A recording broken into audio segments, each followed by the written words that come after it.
اما بعد فاعوذ باللہ من الشیطان الرجیم بسم اللہ الرحمن الرحیم قل یا ایہا الکافرون لا اعبد ما تعبدون ولا انتم عابدون ما اعبد ولا انا عابد ما عبدتم ولا انتم عابدون ما اعبد لکم دینکم ولی دین۔ صدق اللہ مولانا العظیم۔ نہایت ہی واجب الاحترام معزز و محتشم سامعین گرامی قد، اللہ رب العزت کا کروڑہ فضل اور اس کا احسان عظیم کہ اس نے ہم سب کو تاجدار کائنات صلی اللہ علیہ وسلم کی امت میں پیدا کیا۔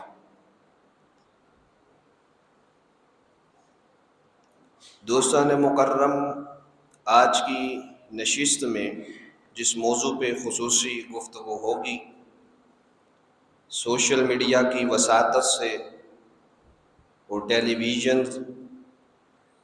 اخبارات کی صورت میں آپ تک یہ بات پہنچی ہوگی یقیناً کہ جڑاں فیصل آباد کے اندر جو ایک دل خراش واقعہ پیش آیا، جہاں پہ غیر مسلم اقلیتوں کے حقوق کی پامالی کی گئی۔ ان کے 6 چرچ تھے، ان کو مسمار کیا گیا، ان کو ہراساں کیا گیا، توڑ پھوڑ کی گئی، اور 40 کے قریب کم و بیش جو گھر تھے غیر مسلموں کے، عیسائیوں کے، ان کو بھی مسمار کیا گیا۔ اب آج کی نشست میں یہ دیکھنا ہے کہ آقا صلی اللہ علیہ وسلم کی سیرت، آپ کا اسوہ حسنہ اور قرآنی تعلیمات اور تعلیمات محمدی صلی اللہ علیہ وسلم ہمیں اس بارے میں کیسی آگاہی دیتی اور کیا فکر اور کیا شعور بیدار کرتی۔ قرآن کریم کی بڑی معروف آیا کریمہ تلاوت کرنے کا شرف حاصل ہوا۔ اس میں خالق کائنات نے ہر مذہب کو اس کا عبادت کا رائٹ دیا ہے، حق آزادی دیا ہے، اور بین المذاہب ہم آہنگی کو خود قرآن نے بیان کیا ہے۔ یہ صرف ایک سورت کی بات نہیں، ایک آیت کی بات نہیں، قرآن میں جا بجا آپ کو یہ فلسفہ ملے گا۔ خالق کائنات نے فرمایا قل یا ایہا الکافرون، اے حبیب آپ ارشاد فرما دیجئے کہ اے کافرو، لا اعبد ما تعبدون، میں ان کی عبادت نہیں کرتا جنہیں تم پوجتے ہو۔ میں ایک وحدہ لا شریک کی عبادت کرتا ہوں، جنہیں تم پوجتے ہو انہیں میں نہیں پوجتا۔ ولا انتم عابدون ما اعبد، اور نہ تم اس کی عبادت کرنے والے ہو جس کی میں عبادت کرتا ہوں۔ اب ایک سمت میں ان کی عبادت کا، ان کے مذہبی رسومات کا ذکر ہو رہا ہے۔ یہاں پہ اسلام کا ویژن دیکھیں، خود قرآن میں بیان کیا جا رہا ہے کہ جنہیں کفار پوجتے ہیں انہیں مسلمان نہیں پوج سکتے، اور جنہیں مسلمان جس کی عبادت کرتے ہیں رب کی، کافر اس طرف نہیں آ سکتے۔ پھر آگے کیا فرمایا؟ وَلَا أَنَا عَابِدٌ مَا عَبَدتُّمْ، اور نہ ہی میں آئندہ کبھی ان کی عبادت کرنے والا ہوں جن کی تم پرستش کرتے۔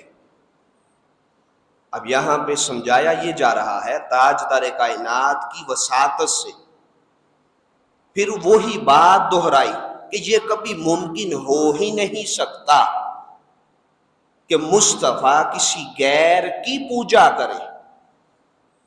پھر آگے چل کے فرمایا خالق کائنات نے وَلَا أَنْتُمْ عَابِدُونَ مَا أَعْبُدُ، اور نہ تم اس کی عبادت کرنے والے ہو جس کی میں عبادت کرتا ہوں۔ یہ بات 2 دفعہ اکٹھے ذکر کی گئی۔ اب آخر پہ چل کے خالق کائنات نے حق کے مذہب آزادی دیا کہ ہر مذہب کو اللہ پاک نے آزاد کیا ہوا ہے، وہ اپنی عبادات بھلے وہ مسلمانوں کے دیش میں رہتے ہوں بھلے اپنے علیحدہ دیش بنا کر رہتے ہوں، خالق کائنات نے ان کو یہ حق خود فراہم کیا ہوا ہے۔ فرمایا آقا صلی اللہ علیہ وسلم نے لکم دینکم ولی دین، تمہارے لیے تمہارا دین ہے اور مجھ مصطفیٰ کے لیے میرا دین ہے۔ اب یہ سورت ہر شخص پڑھتا ہے، ہر نماز میں ہم ڈیلی یہ سورت پڑھتے ہیں۔ یہاں پہ بڑی خاص بات کی طرف توجہ دلانا چاہتا ہوں۔ ہم رسومات سے نکل کر قرآن کی تعلیم کی طرف جب پلٹیں گے تو ایسے واقعات کا جڑ سے کلا کما ہو جائے گا، اور جب جس کی بات سنی اس پہ کان در دیا کہ یہی حرف آخر ہے، کہ جو یہ عالم واعظ بات کر رہا ہے یہی حق بجانب ہے، اور اس کے پاس دین کی الف کا علم بھی نہ ہوگا تو وہ شخص اسی شخص کی بات کو حرف آخر سمجھے گا اور ہاتھ میں تلوار اٹھا کے کبھی کسی کی گردن کاٹے گا، کبھی کسی کو شہید کرے گا، اور کبھی وہ جنت کے نام پہ دہشت گردی کا فتنہ اس امت کے اندر داخل کیا جائے گا۔ یہ فقط قرآنی تعلیمات سے دوری کی وجہ سے ایسے معاملات پیش آتے ہیں۔ اب دیکھنا کتنا پیارا جملہ ہے کہ جس کی میں عبادت کرتا ہوں اس کی تم عبادت نہیں کر سکتے، اور جس کی تم عبادت کرتے ہو میں کبھی اس کی عبادت نہیں کر سکتا۔ یہ نہیں کہا کہ تمہیں عبادت کا حق نہیں، تم یہ صحیح طریقے سے عبادت نہیں کر رہے، غیر اللہ کو پوج رہے ہو، ان کو جو ان کا ذاتی عقیدہ توحید ہے بھلے وہ غلط صحیح اسلامی تعلیمات کے مطابق نہیں، لیکن اللہ پاک نے قرآن میں یہ تعلیم دے دی، بھلے کوئی لاکھ غلط عقیدے پر بھی ہو، لات منات عزا حبل کو بھی پوجتا ہو، اگر آپ اس کو دعوت دیں وہ تسلیم کر لے فابیہا، ورنہ آپ ڈنڈے کے زور پہ اسلام کسی کو نہیں منوا سکتے۔ تو پھر ساتھ آخر میں کتنا پیارا جملہ کہا لکم دینکم، اے کافرو تمہیں تمہارا دین مبارک، والی دین، اور مجھے دین اسلام مبارک۔ اب مفسرین نے، جمیع مفسرین نے اسی صورت کے ضمن میں کہا کہ خالق کائنات نے یہاں پہ جو فلسفہ بیان کیا کہ وہ کسی مسلم کمیونٹی کے اندر، یہ پاکستان الحمدللہ مسلمانوں کا ہے، اس کو حاصل کیا گیا بڑی محنتوں کے ساتھ، اب اس کے اندر غیر مسلم اقلیتیں بھی رہتی ہیں، وہ عیسائی بھی ہیں، یہودی بھی ہیں، بت مت بھی ہیں، مختلف غیر مسلم کمیونٹیز ہیں۔ اب کوئی مندر بنائے ہم اس کو منع نہیں کر سکتے، یہ اسلام نے اس کو رائٹ دیا ہے۔ پاکستان کا قانون بعد میں رائٹ دیتا ہے، اللہ کا قرآن یہ رائٹ پہلے سے ہی دے چکا ہے۔ اب یہ بات تو میں نے قرآن کے آئینہ سے رکھی، قرآنی فکر اجاگر کی آپ کے سامنے۔ اب میں آقا صلی اللہ علیہ وسلم کی وہ کتاب مسلمانوں اور غیر مسلم کا وہ اندر سے لے کر آئے، احادیث نبوی صلی اللہ علیہ وسلم، سیرت مصطفیٰ صلی اللہ علیہ وسلم، آقا صلی اللہ علیہ وسلم کی حیات وہ ہمارے لیے ابدی نمونہ ہے۔ خالق کائنات نے قرآن کریم میں ارشاد فرمایا لَقَدْ كَانَ لَكُمْ فِي رَسُولِ اللَّهِ أُسْوَةٌ حَسَنَةٌ، کہ میرے محبوب کا ایک ایک لمحہ اپنی 63 سالہ ظاہری حیات کا، اے گروہ انسانیت وہ تمہارے لیے حق ہے، حق ہے۔ جو مصطفیٰ کو اپنا آئیڈیل اور لیڈر اور مصطفیٰ اور آقا تسلیم کرتا ہے وہ کبھی گمراہ نہیں ہوتا اور کسی کے ساتھ وہ ناحق نہیں کرتا۔ اب اسلام ایک ہمہ جہت دین ہے، اسلام سے بڑا کوئی بھی غیر مسلم اقلیتوں کے حقوق عالم بردار نہیں۔ یہ تو وہ پیارا دین ہے، صحابہ اکرام علیہم الرضوان نے ایک سفر کے دوران چڑیا کے بچے چرا کر اپنے پاس رکھ لیے تھے، تو آقا صلی اللہ علیہ وسلم کے پاس وہ ماں چڑیا اپنے بچوں کو تلاش کرتے کرتے آقا صلی اللہ علیہ وسلم کے سر پر آ کر یوں اس نے طواف کرنا شروع کر دیا اور آقا صلی اللہ علیہ وسلم سے شکایت کی، یا رسول اللہ صلی اللہ علیہ وسلم، یہ آپ کے چند صحابہ میرے بچے چرا کر لے آئے ہیں اور انہوں نے چھپا لیے ہیں۔ اسی لمحے آقا صلی اللہ علیہ وسلم نے سفر وہیں پہ روک دیا اور کہا الا خبردار ہو جاؤ، وہ صحابہ کہاں ہیں؟ اس چڑیا نے مجھے شکایت کی ہے کہ ہمارے قافلے کے اندر کوئی ایسا صحابی شامل ہے جس نے چڑیا کے بچے چرا لیے ہیں۔ ابھی ابھی میں محمد مصطفیٰ تمہیں آرڈر جاری کرتا ہوں، اس چڑیا کے بچے واپس کرو۔ میں وہ دین لے کر آیا ہوں کہ جو شجر سے لے کے حجر تک ایک ایک ذرہ کائنات کا ریت کا اس کے بھی نقصان کا ہم روادار نہیں ہوتے۔ ہم بھلے چڑیا ہو، بھلے ہرنی ہو، بھلے اونٹ ہو، اس کا بھی حق دلوانے کے لیے یہاں پہ تشریف لائے۔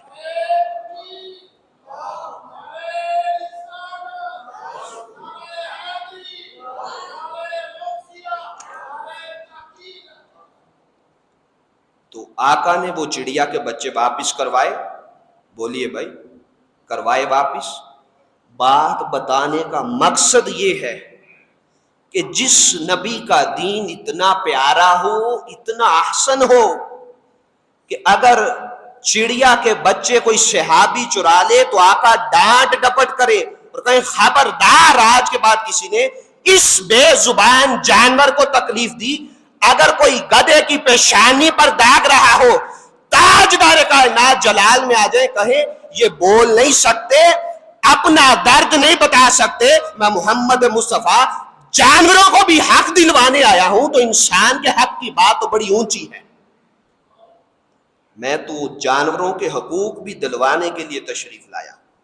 تو جو نبی جانوروں کے حقوق کا اتنا خیال کرتا ہو تو وہ انسانی حرمت کا کتنا خیال کرتا ہو۔ آئیں حدیث پاک سنیں۔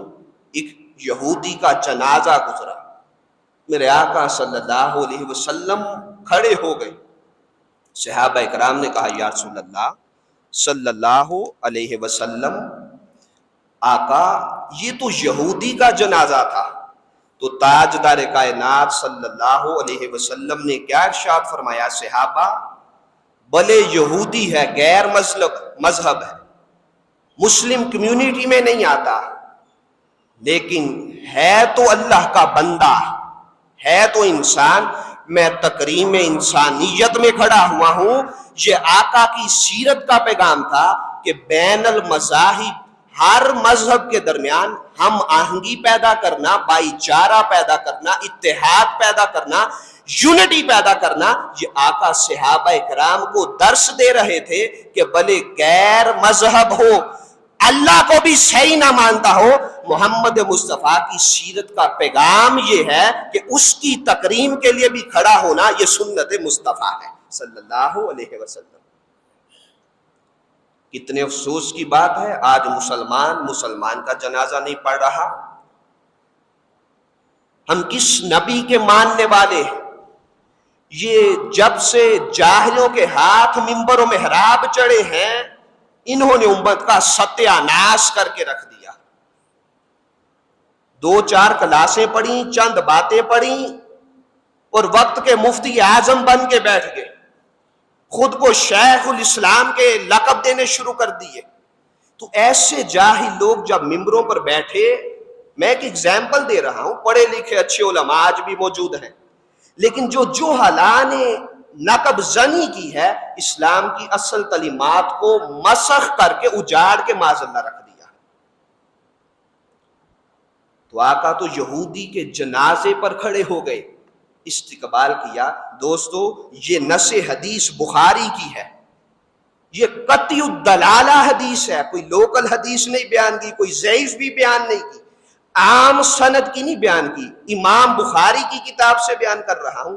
کیا خیال ہے خود مصطفیٰ یہودی کے جنازے پر انسانی تکریم پر کھڑے ہو کر اس کی استقبال کریں اور اس کو پروٹوکول دیں، تو ہم مصطفیٰ کی بعثت پر، مصطفیٰ کی آمد پر، مصطفیٰ کی تشریف آوری پر کھڑے ہو کر قیام کر کر صلاۃ و سلام پڑھیں، تو کیا اس پہ شرک اور بدعت کا فتویٰ کہاں سے آ جاتا ہے، جبکہ تاجدار کائنات انسانی تکریم کے لیے خود کھڑے ہوتے ہیں، تو ہم مصطفیٰ کی تکریم میں کھڑے ہو کے صلاۃ و سلام پڑھا کرتے ہیں۔ یہ تو سیرت مصطفیٰ ہے۔ تو جو کل انسانیت کے امام، جو انسانیت کو انسانی تشخص کا تاج پہنا کر جائیں، ان کی آمد پر یا ان کے نام پر کھڑے ہو کر درود و سلام پڑھنا، تو یہ بدعت کہاں سے بن جاتا ہے؟ یہ آقا کی سیرت کا پیغام ہے۔ اب میں بلا تمہید اپنے موضوع سخن کا آغاز کرتا ہوں۔ مسلمانوں اور غیر مسلموں کے باہمی تعلقات، یہ کتاب میرے ہاتھ میں حضور شیخ الاسلام پروفیسر ڈاکٹر محمد طاہر القادری مدہ ذلہ العالی کی کتاب ہے۔ ایسی کتب، ایسا نصاب، اس کو اس دور میں پڑھنے کی بڑی اشد ضرورت ہے۔ اب یہ میں آپ کے سامنے اسی کتاب سے ساری باتیں رکھوں گا، اور ایسے نامور لوگ جو ساری امت کے اندر کام کر رہے ہیں، آنے والی نسلوں کا کام کر رہے ہیں، اور ایسا نصاب لکھ لکھ کر دے رہے ہیں کہ جن کی عمیق نظر، گہری نظر، جن کا مطالعہ انہیں یہ بتاتا رہتا ہے کہ اس دور کے اندر یہ فتنے اٹھ سکتے ہیں اور اس کا یہاں سے کلا کما کرنے کی ضرورت ہے۔ وہ کبھی زبان کی صورت سے کر دیتے ہیں، کبھی اپنے کتب کی صورت سے کر دیتے ہیں، کبھی تصانیف کی صورت سے کر دیتے ہیں۔ جہاد کی کئی قسمیں ہیں، جہاد بالمال ہے، جہاد بالقتل ہے، جہاد بالسیف ہے، جہاد بالعلم ہے۔ یہ علم کا جہاد ہے۔ آج کے دور میں اس جہاد کی بڑی ضرورت ہے، علمی جہاد کی بڑی ضرورت ہے، اویئرنیس دینے کی نوجوانان امت کو ضرورت ہے۔ آپ نے دیکھا ہوگا سوشل میڈیا پہ اس واقعہ کے اندر موسٹلی نوجوان تھے جن کو ذہن سازی کی جاتی ہے، برین واش کیا جاتا ہے، اور ان کو ڈائریکٹ جنت سے نیچے کی ٹکٹ فراہم نہیں کی جاتی۔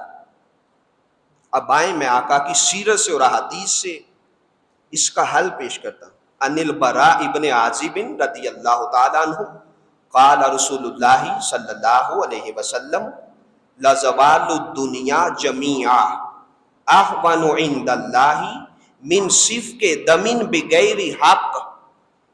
حضرت برا بن عازب آقا کے صحابی ہیں، فرماتے ہیں رسول اللہ صلی اللہ علیہ وسلم نے ارشاد فرمایا، آقا صلی اللہ علیہ وسلم نے فرمایا، اللہ تعالیٰ کے نزدیک پوری دنیا کا ختم ہو جانا، صفحۂ ہستی سے مٹ جانا یہ ایک طرف، اور ناحق کسی کا قتل ہو جانا یہ جرم ایک طرف، اور ساری دنیا مٹ جائے اللہ اس کی پرواہ نہیں کرتا۔ جب ایک انسان کا مسلم ہو یا غیر مسلم، بلا تفریق مذہب اور بلا تفریق مسلک، آقا صلی اللہ علیہ وسلم نے فرمایا جب کوئی شخص کسی کو ناحق قتل کرتا ہے تو اللہ کے ہاں ایک انسانی ساری مخلوق ختم ہو جائے اور وہ تنہا ایک شخص ایک طرف ہو، اللہ کے ہاں یہ سب سے بڑا جرم ہے۔ کسی ایک شخص کی جان، اب ساری باتیں میں آپ غیر مسلم کا بس ذہن میں رکھیں، انسانی جان یا مومن کی جان تو ہے ہی بڑی اونچی، لیکن اسلام ایسا واحد دین ہے جو ساری انسانیت کی عزت کو خون مسلم اور خون مومن کی عزت کے برابر گردانتا ہے۔ پھر فقہا کو اٹھا کے دیکھیں، امام اعظم رضی اللہ تعالیٰ عنہ کے پاس جب فتاویٰ پوچھے جاتے، آپ فرماتے اگر ایک غیر مسلم کو مارا جائے، اگر کوئی شخص غیر مسلم کو مارے تو اس کی دیت کیا ہوگی؟ آپ نے کہا 100 اونٹ اس کا خون بہا ہوگا. تو وہی اسی مجلس میں بیٹھے سوال ہوا اگر کسی شخص نے غیر مسلم کا خون بہایا تو امام وقت کے امام اعظم ابو حنیفہ سے پوچھا گیا تو اس کے لیے کیا فتویٰ ہے؟ تو آپ نے فرمایا سیرت مصطفیٰ کا پیغام یہ ہے اگر غیر مسلم کو بھی ناحق قتل کیا جائے گا تو اس کی بھی اتنی ہی دیت ہوگی جتنی بندہ مومن کے خون کی دیت ہے. پھر اس سے آگے چلیے حدیث پاک میں خود تاجدار کائنات صلی اللہ علیہ وسلم نے فرمایا، آقا صلی اللہ علیہ وسلم نے فرمایا اگر کسی شخص نے کسی غیر مسلم کو قتل کیا جان بوجھ کر بغیر کسی وجہ کے تو آقا فرماتے ہیں وہ شخص کبھی جنت کی خوشبو نہیں پا سکے گا. پھر آقا حدیث پاک میں فرماتے ہیں حالانکہ 70 برس کی مسافت سے جنت کی خوشبو دور سے آنا شروع ہو جائے گی. اگر کوئی 70 برس دور کھڑا ہو سفر طے کرنے کی نیت سے، آقا فرماتے ہیں جنت کی اتنی پیاری مہک اور خوشبو ہے وہ 70 برس دور سے بھی محسوس ہو جاتی ہے. تو اگر کسی نے ناحق کسی کو قتل کیا، آقا فرماتے ہیں اس پر اللہ نے جنت بھی حرام فرما دی ہے اور جنت کی خوشبو بھی حرام فرما دی ہے. اب اس حدیث کی میں دوسری حدیث سے تشریح کروں گا. یہ جنت کی خوشبو کب حرام ہوتی ہے، یہ اصول کی بات یاد رکھیں. جو شخص دائرہ اسلام سے خارج ہو جائے اس پر اور دائمی جہنم جس کا مقدر بن جائے اس پر جنت کی خوشبو ہمیشہ حرام ہو جاتی ہے. دوستان مکرم، یہ ہے اصل تعلیمات محمدی صلی اللہ علیہ وسلم. یہ حضور کی سیرت کا پیغام ہے صلی اللہ علیہ وسلم. یہ آقا صلی اللہ علیہ وسلم کا اسوہ حسنہ ہے اور یہ کامل نمونہ ہے تاجدار کائنات صلی اللہ علیہ وسلم کا. پھر یہ بات صرف کیا آقا کی ذات تک محدود تھی؟ کیا آقا ہی اس پر کاربند تھے کہ دیگر خلفاء اکابرین امت پر اس پر کاربند رہے؟ اس بات کی وضاحت بھی بڑی ضروری ہے. اب آئیں خلیفہ اول صدیق اکبر رضی اللہ تعالیٰ عنہ نے جب شام کی طرف جنگ کے لیے ایک دستہ بنا کر فوجی دستہ ان کو روانہ کیا تو صدیق اکبر رضی اللہ تعالیٰ عنہ نے کہا کہ میں 10 نصیحتیں تمہیں کرنا چاہتا ہوں. کتنی؟ 10 نصیحتیں. یہ میری نصیحتیں یاد رکھنا، اس میں کوئی ایک نصیحت بھی بلانے نہ پاؤ. پہلی نصیحت کیا کی؟ آپ نے فرمایا میں تمہیں سب سے پہلے اس بات کی وصیت کرتا ہوں کسی بچے کو ہرگز قتل نہیں کرنا. اب یہ کس کی بات ہو رہی ہے؟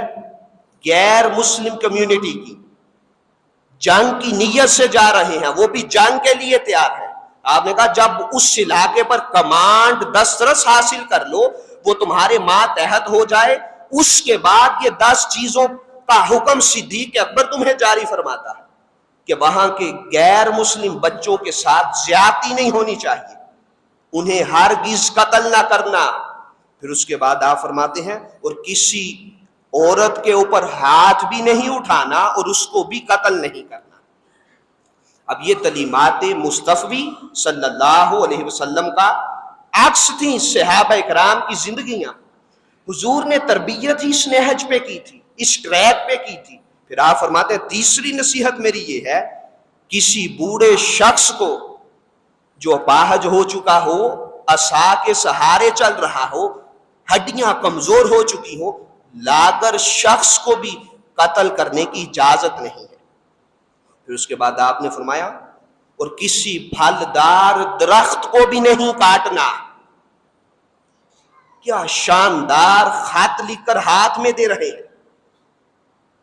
جو پھل کاٹنے کی اجازت نہیں دیتا اسلام، وہ کسی کی گردن کاٹنے کی اجازت کہاں سے دے سکتا ہے؟ پھر اس کے بعد آپ نے فرمایا اور کسی آباد علاقے کو ہرگز بے آباد کرنے کی ضرورت نہیں. علاقہ آباد ہے، اس کو تہس نہس کر دینا اس کی اسلام اجازت نہیں دیتا.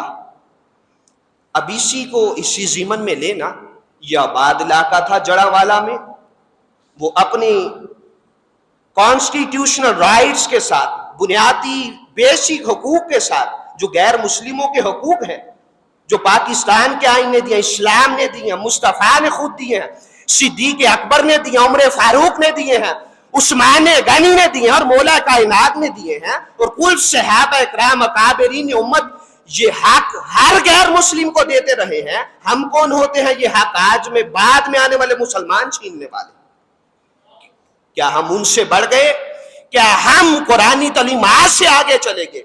کیا مصطفیٰ کے فرامین سے آگے چلے گئے اور خلفائے راشدین سے آگے معاذ اللہ چلے گئے؟ ان سے بڑھ کر دین کی سمجھ کس کو تھی؟ ہم نے کہا آباد علاقے کو ہرگز بے آباد نہ کرنا. پھر اس کے بعد آپ نے فرمایا اور کسی جانور کا گلا نہیں کاٹنا، کسی اونٹ کا گلا نہیں کاٹنا، کسی بکری کو ذبح نہیں کرنا. دوستو کیا انداز تھا، کیا طرز حیات تھا، زندگی گزارنے کیا طریقہ تھا کہ نہیں؟ کسی جانور کو ذبح نہیں کرنا، کسی کو ناحق تکلیف نہیں دینی. جو مذہب جانوروں کو تکلیف نہیں دینے دیتا تو وہ انسان کو تکلیف دینے کا کہاں پہ روادار ہے؟ پھر اس کے بعد آپ نے فرمایا اور کھجور کے درخت کو نہ کاٹنا ہے نہ جلانا ہے. اس میں ہمارے لیے نصیحت پنہا تھی کہ میں صدیق اکبر رضی اللہ تعالیٰ عنہ، خلیفہ وقت، خلیفۃ الرسول، مصطفیٰ کا خلیفہ جانشین، اگر میں اس بات کی اجازت نہیں دیتا تو ہم صدیق اکبر سے بڑے عاشق ہیں؟ مصطفیٰ کا صدیق سے بڑا عاشق کون ہو سکتا ہے کائنات میں، جو سانپ کے ڈنگ پہ ڈنگ کھائے اور ایک لمحے کے لیے ایڑی ہٹا کر مصطفیٰ کے ادب میں اور چین میں اور آرام میں اور نیند میں خلل نہ آنے دے؟ اس سے بڑا کائنات میں عاشق رسول کہاں سے ہو سکتا ہے؟ ہم ہر چیز کو عشق کی بینٹ چڑھا دیتے ہیں، مذہب کی اوٹ میں رکھ کر، ہر چیز کو مذہب کے پس پشت رکھ کر انسانی جان کی حرمت کو پامال کیے جا رہے ہیں. پھر اس کے بعد آپ نے فرمایا نہ کسی کو جلانا ہے، نہ کسی کے ساتھ خیانت کرنی ہے، اور نہ بزدلی کا کہیں پہ مظاہرہ کرنا. اب آئیں یہی حدیث پاک دوسری حدیث صدیق اکبر رضی اللہ تعالی عنہ سے مروی ہے اور آپ کا دور خلافت ہے. یہ حضرت عبداللہ ابن عمر رضی اللہ تعالی عنہ سے حدیث پاک مروی ہے.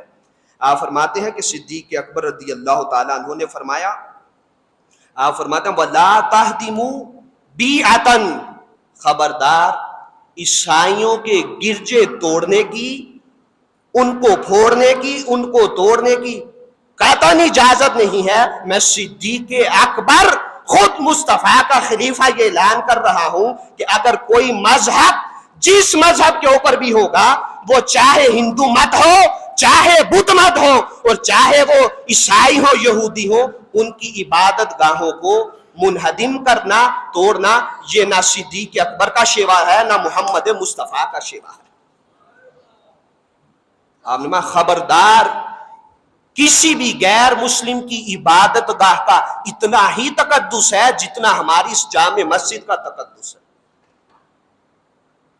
پھر آپ نے فرمایا اور نہ ان کے بوڑھوں کو مارو، عیسائیوں کے، یہودیوں کے، غیر مسلموں کے، وہی بات جو پیچھے کی. پھر آپ نے نہ ان کے چھوٹے بچوں کو مارو، نہ عورتوں کو قتل کرو. اب دوستان مکرم، بڑی خاص بات جو آج کی نشست میں آپ کے سامنے رکھوں گا.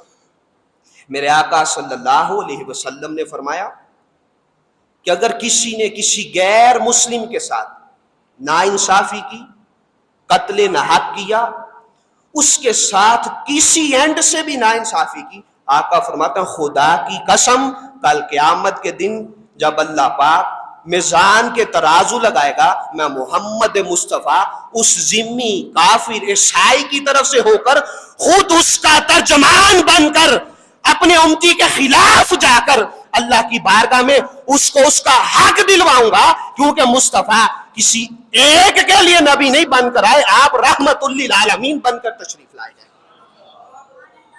آقا صلی اللہ علیہ وسلم نے خود فرمایا، میرے آقا نے میں اس کا ترجمان بن جاؤں گا، وہ بھلے ہندو ہو، بھلے عیسائی ہو، بھلے سکھ ہو، کسی مذہب سے ہوگا.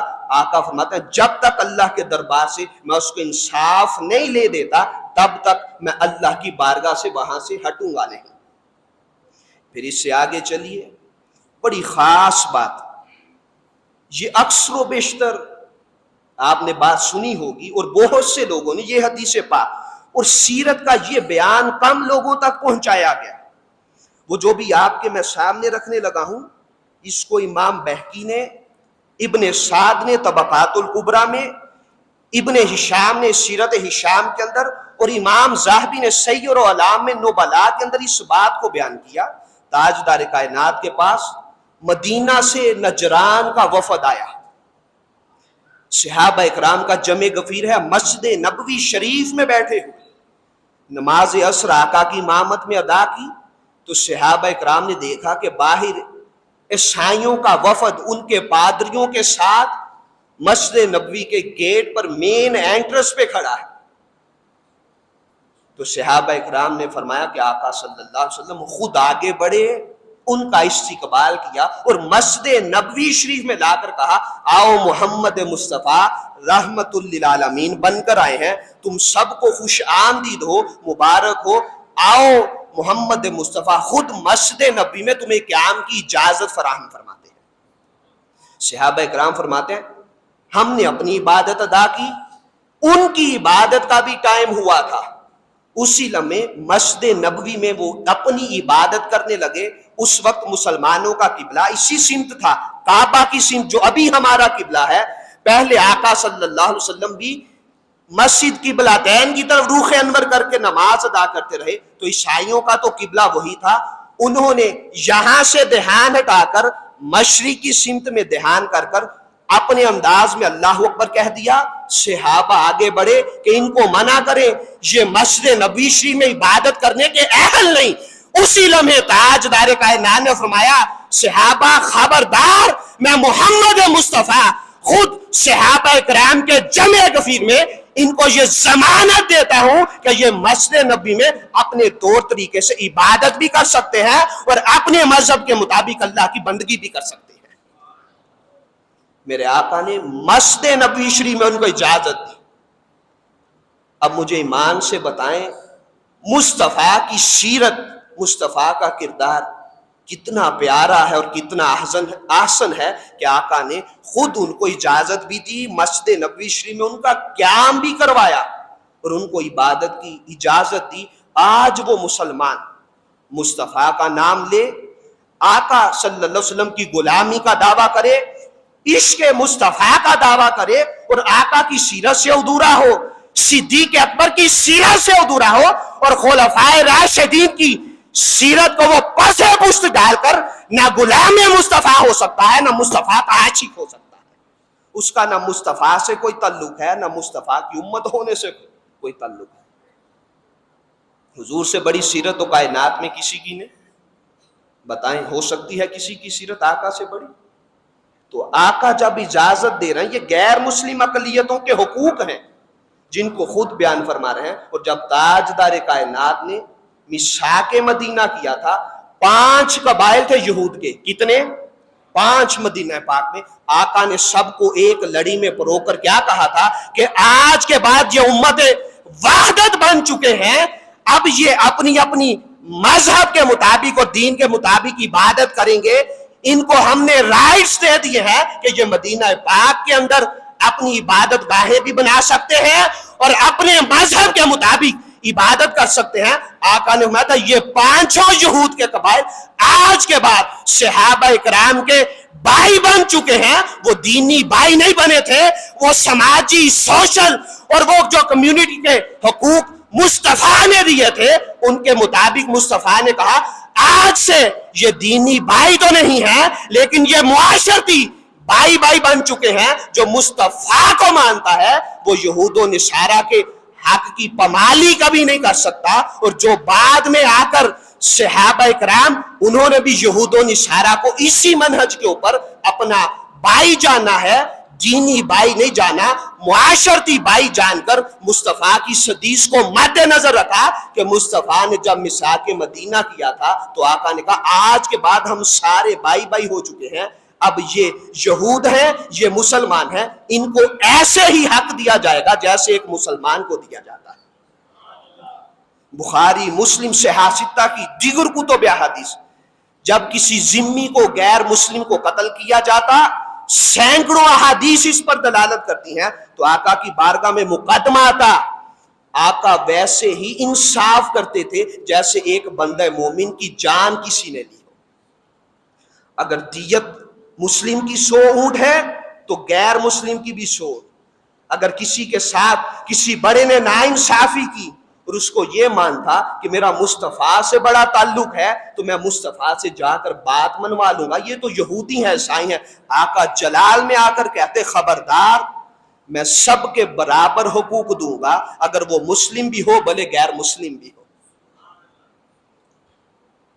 آج ہمارے ہاں یہاں پہ اخلاقیات اتنی گر گئی، یہ موضوع انشاءاللہ میں آگے بھی چلاؤں گا، اس کی بڑی اشد ضرورت ہے ہماری قوم کو، سماج کو، سوسائٹی کو۔ ہماری اخلاقیات اتنی گر گئی، ہم جو بھی غیر مسلم ہو وہ بھلے اس نے جو بھی کیا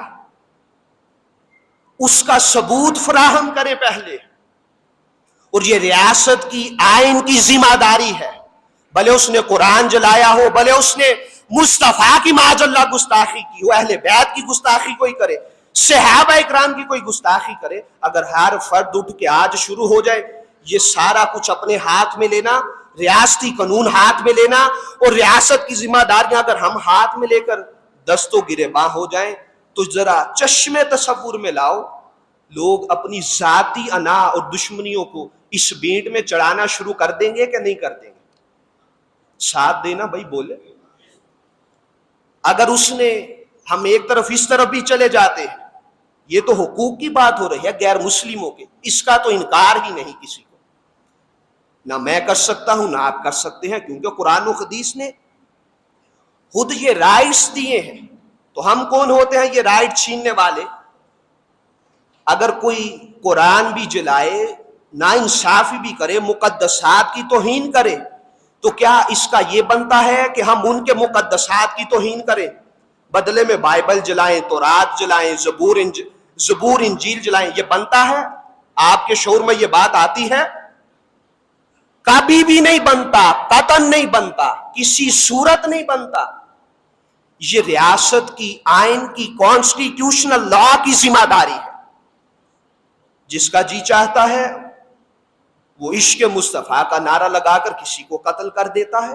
اب یہ ایک علیحدہ موضوع ہے، میں اشارتاً بات عرض کر رہا، اگر ہم نے یہی رویہ اپنا لیا تو آنے والے وقت کے اندر ایسے ایسے گنونے فتنے اٹھ سکتے ہیں کہ جن کو پھر روکنا ہم سب کے لیے مشکل ہو جائے گا۔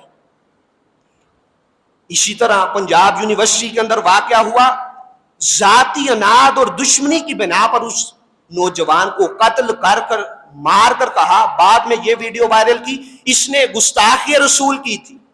اب مجھے ایک لمحے کے لیے بتائیں، کیا کسی کو معلوم جو اس نے کی ہے کہ نہیں؟ بتائیں بھائی، وہ تو بینٹ چڑھ گیا بیچارہ، اگر یہ رستہ کھولا تو یہ بات بڑی دور تک چلی جائے گی۔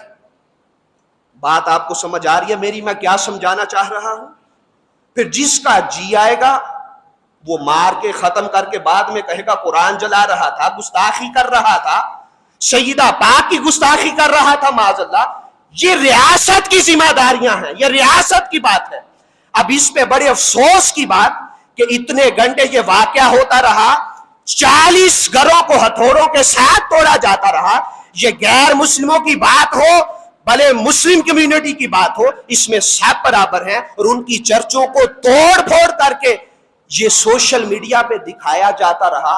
میرا سوال یہ ہے، ریاست کہاں اس وقت مری ہوئی تھی؟ ذمہ داران اس جڑا والا کے علاقے کے کہاں پر تھے جن کے سامنے یہ ساری بات ہوتی ہے؟ جو اصل ذمہ دار لوگ ہوتے ہیں وہ اس کی طرف توجہ نہیں کرتے، پھر عامات الناس اٹھ کر وہ اپنے حق لینا شروع کر دیتی ہے۔ تو یہ ہر اینڈ سے جہاں جہاں کمی ہے اس کو پورا کرنے کی ضرورت ہے۔ سب سے پہلے ہم مطالبہ یہ کرتے ہیں حکومت پاکستان سے کہ جو ہمارا آئین اور قانون ہے اس کے اندر اچھی ترامیم ہو، جب بھی کوئی ایسا کام سر انجام دے اس کو کیفر کردار تک پہنچایا جائے، جو سزا جو جرم ان کا تھا اس کو ثابت کیا جائے، پھر اس کے بعد ان کو آئین، خلیفہ، حاکم وقت قانون سزا مقرر کرے، ہر شخص اٹھ کے سزا مقرر نہیں کر سکتا. کہ کر سکتا ہے؟ کیا خیال ہے، ہم خود سزائیں دیں گے کہ ریاست کی ذمہ داری ہے؟ یہ ساری ریاست کی ذمہ داریاں ہیں. دوستان مکرم، آخری بات سن لیں. میرے آقا صلی اللہ علیہ وسلم کی سیرت طیبہ اتنی انمول، اتنی پیاری ہے کہ تاجدار کائنات صلی اللہ علیہ وسلم کے پاس شاہ حبشہ نجران کے کچھ عیسائی آقا کے دولت قدا پر تشریف لائے. یہ میں باتیں کیوں بیان کر رہا ہوں کہ آقا کی سیرت تو دیکھیں، پھر ہم اپنا کردار دیکھیں. آقا صلی اللہ علیہ وسلم کے پاس شاہ حبشہ سے، نجران سے چند عیسائی آئے.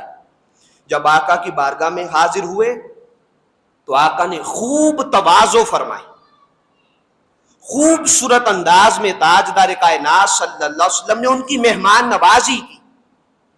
کون آئے؟ عیسائی. عیسائیوں کی مہمان نوازی کی.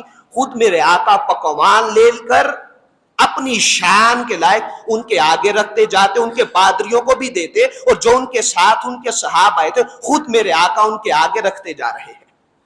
یہ میرے آقا کی سیرت ہے. غیر مسلموں کے حقوق میں اور غیر مسلم اقلیتوں کے ساتھ خود ریاست مدینہ بنا کر جو جان کے دشمن تھے، آقا نے تو ان کے حق میں بھی ایک لمحے کے لیے نظر انداز ہی نہیں کیا. نظر انداز نہیں کیا. صحابہ اٹھ کے کھڑے ہوئے کہا، یا رسول اللہ صلی اللہ علیہ وسلم، آقا ہم غلام ہیں، ہم حاضر ہیں خدمت کے لیے، نوکری کے لیے. یہ مہمان آئے ہیں، ہمیں موقع دیں، اجازت دیں، ہم مہمان نوازی کریں. میرے آقا نے فرمایا مسکراتے ہوئے، صحابہ کرام سن لو، جب تم لوگ نجاشی کے دربار میں گئے تھے تو انہوں نے بڑے اچھے طریقے سے تمہاری مہمان نوازی کی تھی. میں نے آج سوچا کہ یہ میری طرف آئے ہیں، میں محمد مصطفیٰ خود ان کی مہمان نوازی کرتا ہوں. یہ میرے آقا کی سیرت کا پیغام ہے. یہ آقا صلی اللہ علیہ وسلم کے اسوہ حسنہ کا پیغام ہے. پھر میرے آقا نے اپنے ہاتھ سے ان کی تکریم بھی کی، عزت بھی کی، ایک ایک نوالہ اٹھا کر ان کے پادریوں کے سامنے رکھتے رہے. دوستان مکرم، آئیں آج کے دور میں اس چیز کی بڑی اشد ضرورت ہے کہ غیر مسلموں کے ساتھ ہمارا تعلق اور رویہ کیسا ہونا چاہیے. یہ جو ساری بات میں نے آپ کے سامنے کی، اس نصاب کو پڑھنے کی ضرورت ہے. یہ حضور شیخ الاسلام استاذی المکرم پروفیسر ڈاکٹر محمد طاہر القادری مدد اللہ العالی، آپ کی کتاب ہے مسلمانوں اور غیر مسلموں کے باہمی حقوق. یہ ہر شخص یہ کتاب لے، اس کو اپنے گھر میں رکھے اور اس کو پڑھے، الف سے لے کے یا تک ساری کتاب پڑھے، حرفن پڑھے. آپ کو پتا چلے گا کہ مسلمانوں کے غیر مسلموں کے ساتھ سیرت مصطفیٰ میں کیسے تعلقات تھے. آج یہ باتیں ممبر و محراب سے ختم کر دی گئیں. آئیں ہم پھر سے عہد کریں، کوئی غیر مسلم بھی ہو اس کی اتنی ہی حرمت ہے جتنی بندہ مومن کے خون کی حرمت ہے. ہم اس کے کبھی حق میں نہیں ہیں. جس نے یہ کیا، ہم بیزاری کا اعلان کرتے ہیں. آپ یہ احتجاج ریکارڈ کروائیں، جو شخص کلمہ گو ہو اور مصطفیٰ کی سیرت سے بھی رہا ہو، اس کا نہ مصطفیٰ سے تعلق ہے نہ مصطفیٰ کی سیرت سے کوئی تعلق ہے. جس کسی نے بھی یہ فتنہ اٹھایا، اللہ پاک اس کو کیفر کردار تک پہنچائے. اور یہ فتنے ایسے ہی ہوتے ہیں، ہر دور میں اٹھائے جاتے ہیں تاکہ مسلمانوں کا دھیان بٹا دیا جائے. اور ان کی اندر سے جو جڑیں کھوکھلی کی جا رہی ہیں، آج ہمارے ساتھ کیا نہیں ہوتا، پیٹرول 300 تک چلا گیا. یہ ایسے فتنے اٹھا کر ہمارا دھیان اصل میں بٹایا جاتا ہے کہ ہم ایسے کھوکھلے ہوتے جا رہے ہیں اندر سے. ہمارا اب ساری قوم کا دھیان اس سمت میں بڑھ جائے گا. اور یہ جتنے عیاش پرست ٹولہ اس امت کے اوپر، اس پاکستان کے اوپر قابض ہو چکا ہے، یہ انہی کی بنی بنائی لابیاں ہوتی ہیں. کیوں ریاست خاموش رہی؟ ریاست چاہتی تو ایک لمحے میں ایسے شخص کو اور ایسے ٹولے کو کیفر کردار تک پہنچا سکتی تھی. ہم یہی کہتے ہیں کہ اس امت کے اندر اللہ پاک ایسے حکمران لائے جو مصطفیٰ کے نظام کو غالب کر کر ایسے لٹیروں سے ہمارا مکمل خاتمہ فرما دے. یہ موضوع انشاءاللہ یہیں سے آگے جاری و ساری رہے گا. غیر مسلموں کے جو حقوق ہیں اس پہ انشاءاللہ بات ہوتی رہے گی. ابھی اور بھی کتب ہیں انشاءاللہ ان سے ہی آگے گفتگو ہوگی. جو غیر مسلموں کے قرآن و حدیث میں حقوق ہیں ان پر انشاءاللہ تفصیل سے اگلے جمعہ پر بھی بات ہوگی. وَمَا عَلَيْنَا إِلَّا الْبَلَاغُ الْمُبِينُ.